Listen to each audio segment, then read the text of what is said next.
दोस्तों, स्वागत है आप सभी का believe in your self channel में। आज हम इंग्लिश ग्रामर को दोबारा स्टार्ट करने जा रहे हैं। लास्ट मेरा वीडियो नियर अबाउट बहुत पहले आया था, 2-4 महीने पहले या 6 महीने पहले। सॉरी मैं कंटिन्यू नहीं कर पाई, लेकिन उसमें मैंने पार्ट ऑफ स्पीच के बारे में बात किया था, जिसमें सबसे इम्पोर्टेंट पार्ट है नाउन। नाउन एक बेसिक पार्ट है ग्रामर का, जो फर्स्ट स्टैंडर्ड से लेकर 10th स्टैंडर्ड तक हर बच्चे को आना चाहिए। उसके बाद जितने भी कम्पिटिटिव एग्ज़ाम है, चाहे वो बैंकिंग फील्ड के हों, चाहे वो कोई भी यूपीएससी का एग्ज़ाम हो, तो उसमें भी जो सीसेट का पार्ट आता है उसमें भी ग्रामर आती है। तो बेसिक पार्ट जो है हमारी ग्रामर का, जैसे कि हम बोलते हैं इंग्लिश सीखना है तो पहले ABCD तो आना चाहिए, वैसे ग्रामर सीखना है तो पहले नाउन्स आने चाहिए। ओके, नाउन क्या होता है? Naming person, place, things and idea, और a word that contains name of a person, place, thing और एनी आइडिया। अब पर्सन, प्लेस, थिंग्स के मैंने एग्जांपल लिखे हैं। पर्सन फॉर एग्जांपल किसी का नाम हो गया राम, रिया, रोहन। प्लेस यानी Surat, Delhi, Jaipur etcetera. Then things like pen, books, compass etcetera. Idea क्या होगा? ब्रेवरी, ब्रेवरी यानी बहादुरी, ऑनेस्टी, ईमानदारी, ट्रुथ, सच्चाई, एंगर, गुस्सा। तो ये सारे क्या हैं? ये आइडियाज़ हैं, ठीक है, जिनको हम क्या करते हैं, खाली फील कर सकते हैं, जिनको हम फिज़िकली टच नहीं कर सकते, जिनकी फ़िज़िकल एग्जिस्टेंस नहीं है। Okay, then classification of noun. Noun can be of following types, you can see here: proper noun and common nouns, जिनको हम साथ साथ कंपैरेटिवली पढ़ने वाले हैं। फिर हम काउंटेबल और अनकाउंटेबल को एक साथ पढ़ेंगे। देन कलेक्टिव नाउन्स, और उसके बाद कंक्रीट और एब्स्ट्रैक्ट को भी क्या किया जाता है? कंपैरेटिव स्टडी की जाती है। फिर लास्ट आता है कंपाउंड नाउन। तो फ्रेंड्स, ये बहुत इजी तरीके से मैंने इसमें एक्सप्लेन किया है। तो चलिए हम स्टार्ट करते हैं प्रॉपर नाउन से। किसी भी पर्सन, प्लेस और थिंग का जो नाम होता है वो क्या होता है? प्रॉपर नाउन होता है। जैसे राम, मोहन, दिल्ली, जयपुर। किसी बुक का नाम है, जैसे फ्रॉम जैसे किसी बुक का नाम मैं बताती हूँ, फ्रॉम प्लासे टू इंडिपेंडेंस, जैसे ये एक हिस्ट्री की बुक है फॉर एग्ज़ाम्पल। उसके अलावा हम बात करें ग्रामर ट्री, जो इंग्लिश की बुक है, उसके अलावा अगर हम किसी बुक की बात करें तो जैसे ग्रेट फन विद ग्रामर एक बुक का नाम है। तो ये क्या है? ये पर्टिकुलर किसी चीज़ का नाम है। तो ये सारी प्रॉपर नाउन आ जाती है। फिर कॉमन नाउन में क्या आते हैं? जो इन जनरल हम किसी पर्सन, प्लेस और थिंग्स को क्या करते हैं? कॉल करते हैं। जैसे लड़के, सभी लड़के बॉयज़ में आ जाते हैं, गर्ल्स में सभी गर्ल्स आ जाती है। सिटी में सारे शहरों के बारे में बोल सकते हैं हम। विलेज में किसी भी विलेज का नाम हो सकता है। कोई पर्टिकुलर पर्सन नहीं है। बुक्स में सारी बुक्स हो सकती है, कोई पर्टिकुलर बुक नहीं है कि मैथ की है कि साइंस की है या किसी पर्टिकुलर राइटर की है। टेबल, चेयर, ऐसे ये सब क्या है? कॉमन नाउन है, ठीक है। तो इसके एग्जांपल मैंने यहाँ पे दिखाए हैं, आप देख सकते हैं। कॉमन नाउन और प्रॉपर नाउन, जैसे कॉमन नाउन में हम क्या बोलते हैं? पर्सन बोलते हैं। और प्रॉपर नाउन में उस पर्सन का नाम भी डिनोट कर सकते हैं। जैसे कॉमन नाउन में हम बोले boy, there is a boy, okay. और फिर मैं बोलूँ दिस इज़ राहुल, तो राहुल क्या हो गया? प्रॉपर नाउन हो गया। जब मैं बोलूँ there is a boy, boy क्या हो गया? कॉमन नाउन हो गया। This is a book, book common noun है। और अगर मैं बोलूँ this is a science book और this is RS Agrawal maths book, तो ये क्या हो जाएगी? एक प्रॉपर नाउन हो जाएगी।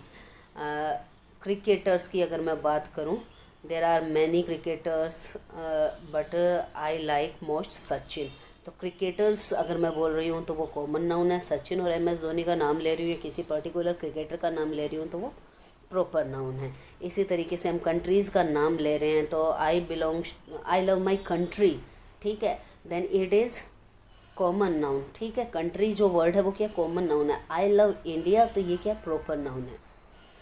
अब काउंटेबल और अनकाउंटेबल क्या होता है? जिसको हम गिन सकते हैं वो काउंटेबल है। For example boy, pen, dog, cat, laptop, camera, mobile. और मैं ऐसा बोलूँ जिनके आगे हम नंबर लगा सकते हैं, there are 10 boys in my class, there are 5 pen in my compass, there are 2 dogs outside my house, okay. इस तरीके से जिनके आगे हम नंबर लगा सकते हैं वो क्या होते हैं? काउंटेबल नाउन होते हैं। वाइल जिनके आगे हम नंबर नहीं लगा सकते, जिनको गिना नहीं जा सकता, जैसे मेरे पास एक पानी है, एक चीनी है, एक राइस है, एक टी है, ये मैं नहीं बोल सकती। तो ये जिनको मैं गिन नहीं सकती उन्हें अनकाउंटेबल बोलते हैं। इसको और अच्छे से समझते हैं। जैसे हम अपने बालों की बात करें, हेयर, हम आसमान के तारों की बात करें, हमें पता है हम अपने सिर के बाल गिन नहीं सकते, हमें पता है हम आसमान के सारे तारे गिन नहीं सकते, लेकिन these are still countable, okay. कैसे? जैसे मेरे खाने में बाल मिला मुझे, तो मैं बोलूँगी I found 2 here in my food, okay. गलती से किसी में गिर गया हो, या फिर वेजिटेबल्स में बाल मिला है। और अगर मैं बात करूँ कि ये होटल कैसा है, 5 स्टार है, 7 स्टार है, या फिर मैं बात करूँ जैसे कोई अंधेरी रात है जिसमें तूफ़ानी रात है जिसमें मुझे 1 ही स्टार दिख रहा है आसमान में, तो मैं क्या बोलूँगी, I can rarely see a single star और one star in the sky, ठीक है। फिर मनी की बात करें, मनी जो है अनकाउंटेबल है। मैं कभी ऐसा नहीं बोल सकती कि मेरे पास एक मनी है, दो मनी है, बट पैसा एंड रुपीज़ आर काउंटेबल। मेरे पास एक पैसा है, 10 रुपीज़ हैं, ये मैं बोल सकती हूँ। लेकिन मनी क्या है, मनी जो वर्ड है उसके आगे काउंटिंग नहीं लगेगी, अनकाउंटेबल है। ओके, अब नोट है इसके बारे में, काउंटेबल अनकाउंटेबल के बारे में। When hair is used as countable noun it can be plural. I saw 3 hairs in the vegetable. Okay, तो हेयर्स आ गया। और अगर मैं इसको एक बात इसके बारे में, अगर मैं सिंगल यूनिट बात करूँ, जैसे मेरे सर के सारे बाल क्या हैं, काले हैं। My here is black, is black, ठीक है। तो हेयर क्या हुआ, यहाँ पे पूरी यूनिट की तरह, सिंगल यूनिट की तरह एक्ट कर रहे हैं। फिर जिन चीज़ों को हम काउंट नहीं कर सकते, अनकाउंटेबल है, उनको हम कैसे मतलब सिंगुलर में कंसीडर कर सकते हैं, जैसे a piece of wood, gold, silver, iron, इस तरीके से।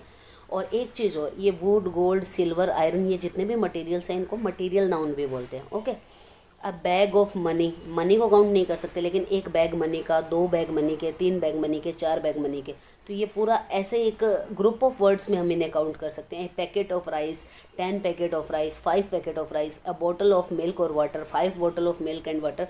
सो you can understand. A slice of cake, 2 slice of cake, 3 slice of cake, a cup of tea, give us 2 cup of tea, ठीक है। तो जब ये ग्रुप ऑफ वर्ड्स में होंगे, ये वाले वर्ड्स जो अनकाउंटेबल है, जैसे a piece of, a bag of, a slice of, a cup of, तो इनको हम काउंटेबल कंसीडर कर सकते हैं। लेकिन सिंगल, इनको एज ए सिंगल यूनिट, ये क्या है, काउंटेबल नहीं, अनकाउंटेबल है। देन आती है कॉलेक्टिव नाउन। कॉलेक्टिव नाउन वो नाउन है जो किसी भी नाउन के ग्रुप्स को डिफाइन करती है। जैसे एनिमल्स के लिए हम देखें कि बहुत सारे बर्ड्स उड़ रहे हैं, तो हम उन्हें क्या बोलेंगे, फ्लॉक ऑफ बर्ड। बहुत सारा कैटल्स, कैटल्स में क्या आ जाते हैं, हमारे डोमेस्टिक एनिमल आ जाते हैं, काओ, गोड, बफेलो, ठीक है, शीप, तो हर्ड ऑफ कैटल्स। फिर फिश, अगर हमें एक साथ किसी एक्वारियम में देखें या फिर कहीं पानी में, पॉन्ड में देखें, बहुत सारी फिश को एक साथ देखें, झुंड देखें मछलियों का, तो उसे क्या बोलेंगे, स्कूल ऑफ फिश। अगर हमने कहीं समुद्र में ट्रैवल करते वक्त हमने वेल्स का ग्रुप देखा है, तो उसे पोड ऑफ वेल्स बोलेंगे। लायंस एक साथ हों, बहुत सारे ग्रुप ऑफ लायंस हो, तो उसे प्राइड ऑफ लायन बोलेंगे। मधुमक्खियों के छत्ते में जैसे बहुत सारी मधुमक्खियाँ होती हैं, तो उन्हें स्वार्म ऑफ बीज बोलते हैं। जैसे डॉग्स हों, बहुत सारे डॉग्स हो या बहुत सारे वुल्स हो, तो उनके लिए पैक ऑफ वुल्फ या पैक ऑफ डॉग जो है कलेक्टिव नाउन यूज़ होती है। इसी तरीके से थिंग्स और पीपल के लिए कौन कौन से कलेक्टिव नाउन आते हैं, flight of stairs, bunch of grapes, deck of cards, जिन्हें हम प्लेइंग कार्ड्स बोलते हैं, उनका जो ग्रुप होता है, जो 52 पत्ते होते हैं, उनको क्या बोलते हैं, डेक ऑफ कार्ड्स बोलते हैं। Bouquet of flowers, collection of stems, जिनको स्टेम्स कलेक्ट करने की आदत होती है, तो उसके लिए जो बहुत सारी स्टेम्स हो गई, उनके लिए कलेक्टिव नाउन क्या होगी, कलेक्शन ऑफ स्टेम्स। बहुत सारे पेपर है तो स्टैक ऑफ पेपर। बहुत सारे ट्रीज़ एक जगह आपको देखने के मिल रहे हैं, तो हम क्या बोलेंगे, forest of trees. Crowd of people, बहुत सारे लोग इकट्ठे हो रखे हैं, तो क्राउड ऑफ पीपल। बहुत सारे स्टूडेंट्स हमको एक साथ देखने को मिलते हैं, तो class of student. Army of soldiers, इस तरीके से हम ये कलेक्टिव नाउन यूज़ करते हैं। इसके अलावा बहुत सारी कलेक्टिव नाउन्स होती है, बट यहाँ मैंने कुछ इंपॉर्टेंट जो कलेक्टिव नाउन है वो एक्सप्लेन किया है, ठीक है। देन आती है concrete and abstract noun. Concrete means जिसका फिजिकल एग्जिस्टेंस है, जिनको हम अपने सेंस ऑर्गन जैसे कि नाक, कान, आँख, जीभ और स्किन, जिनका काम क्या होता है, साइट, टच, हियरिंग, टेस्ट और स्मेल, उनसे महसूस कर सकें, तो वो क्या है, कॉन्क्रीट है। और जिनका फिजिकल एग्जिस्टेंस नहीं है, वो क्या है, एब्स्ट्रैक्ट है। फॉर एग्जांपल अंजलि, अंजलि कोई लड़की है जिसको हम देख सकते हैं, दिल्ली एक जगह है जहाँ हम जा सकते हैं, ठीक है। और वॉइस हम सुन सकते हैं, टीयर्स हम छू के देख सकते हैं, केक हम खा सकते हैं। तो ये सारी चीज़ें क्या है, जिनको हम हमारे सेंस ऑर्गन से फील कर रहे हैं, कॉन्क्रीट नाउन में आ जाती है। उसके अपोजिट एब्स्ट्रैक्ट में क्या आएगा, ट्रूथ। हम बोलते ज़रूर, हम हमारे मुंह से बोलते हैं, ट्रूथ बोलते हैं, या कुछ भी जो हमने बोला है, ठीक है, हम उसको सुन सकते हैं, लेकिन वो ट्रूथ है, इसको हम छू के नहीं देख सकते। ग्रीफ, हमारे दुख को हम छू के नहीं देख सकते, लेकिन ग्रीफ से निकलने वाले आंसुओं को हम छू सकते हैं। ऑनेस्टी, ईमानदारी। बर्थडे को हम हाथ में लेके देख सकते हैं कि ये बर्थडे है, नहीं देख सकते। चाइल्डहुड, हमारा बचपन, तो इन सब चीज़ों को हम देख नहीं सकते, छू नहीं सकते, और इनको हम, इनके कोई फिजिकल एग्जिस्टेंस नहीं है, they can only be felt, इनको हम फील कर सकते हैं। तो ये क्या है, हमारी एब्स्ट्रैक्ट नाउन है। अब कई बार क्या होते हैं, बच्चे एब्स्ट्रैक्ट नाउन में कंफ्यूज हो जाते हैं। जैसे mathematics is my favourite subject, इसमें क्या है, मैथमेटिक्स एक नाउन है, तो इसको हम एब्स्ट्रैक्ट नाउन दे सकते हैं, ठीक है। लेकिन ऐसे बहुत से वर्ड हैं जो यूज़ हो जाते हैं नाउन की तरह, जो सब्जेक्ट की तरह यूज़ हो जाते हैं, लेकिन वो क्या होते हैं, नाउन नहीं होते। जैसे for example, reading is the part of my daily routine. तो रीडिंग यहाँ पे जिरंड प्लस वर्ब की फर्स्ट फॉर्म है, ठीक है। तो इसको हम एब्स्ट्रैक्ट नाउन नहीं बोल सकते क्योंकि ये अकेला रीड नहीं है, ठीक है। जब कोई नाउन अकेला मतलब विदाउट किसी आईएनजी या विदाउट किसी टू इन्फिनेटिव के यूज़ होता है तो वो नाउन होता है। अभी ये यहाँ पे जिरंड की तरह एक्ट कर रहा है, ठीक है। और जिरंड जब सब्जेक्ट की जगह होते हैं तो हम उसको कई बार नाउन भी कंसीडर कर लेते हैं, लेकिन डायरेक्टली हम इसको क्या है, एब्स्ट्रैक्ट नाउन नहीं बोलेंगे। He is known for his honesty, तो ऑनेस्टी यहाँ पे हम एब्स्ट्रैक्ट नाउन कंसीडर कर सकते हैं।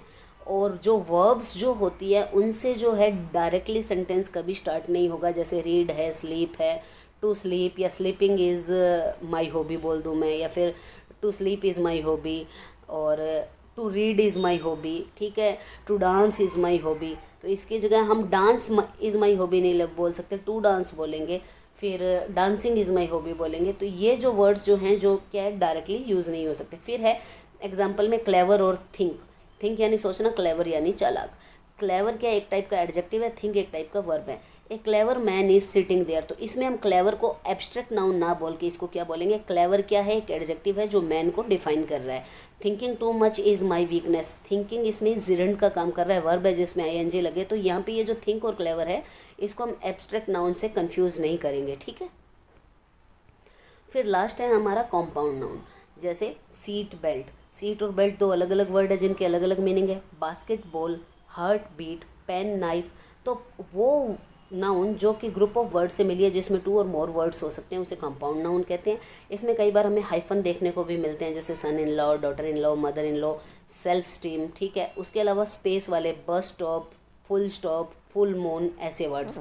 तो ये तीन टाइप से होते हैं, जो एक तो कंटिन्यूस वर्ड लिखे जाते हैं, एक होते हैं जिनमें हाइफन लगता है, तीसरा जिनमें थोड़ा स्पेस यूज़ होता है। तो यहाँ तक हो गया हमारा कंपाउंड नाउन, और इसी के साथ दोस्तों हमारा नाउन टॉपिक जो है कंप्लीट होता है। चलो एक एक्सरसाइज के थ्रू देखते हैं हमें समझ आया है कि नहीं आया, ओके।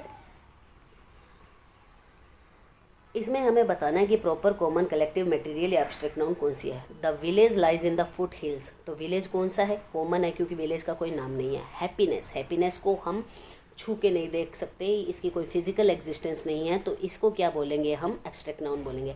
हर्ड ऑफ एलिफेंट, यानी कि एलिफेंट ग्रुप में है तो ये क्या है, कलेक्टिव नाउन है। ऑनेस्टी, फिजिकल एग्जिस्टेंस नहीं है, एब्स्ट्रैक्ट नाउन। प्रकाश किसी का नाम है, दैट इज़ प्रॉपर नाउन।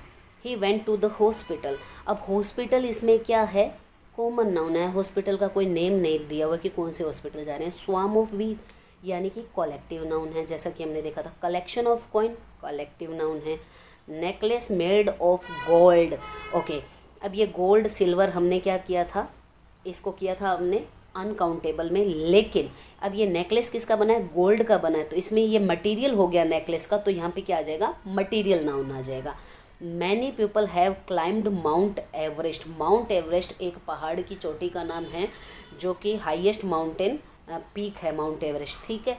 तो ये क्या एक प्रॉपर नाउन है, तो इसमें हम प्रॉपर नाउन कर देंगे। आई होप स्टूडेंट्स आपको समझ आया होगा। आगे हम इससे भी बढ़िया और बेहतरीन ग्रामर की वीडियोस लेके आएंगे, तो हमसे जुड़े रहिए और हमारी वीडियोस को ज़्यादा से ज़्यादा देखिए और शेयर कीजिए। Thank you.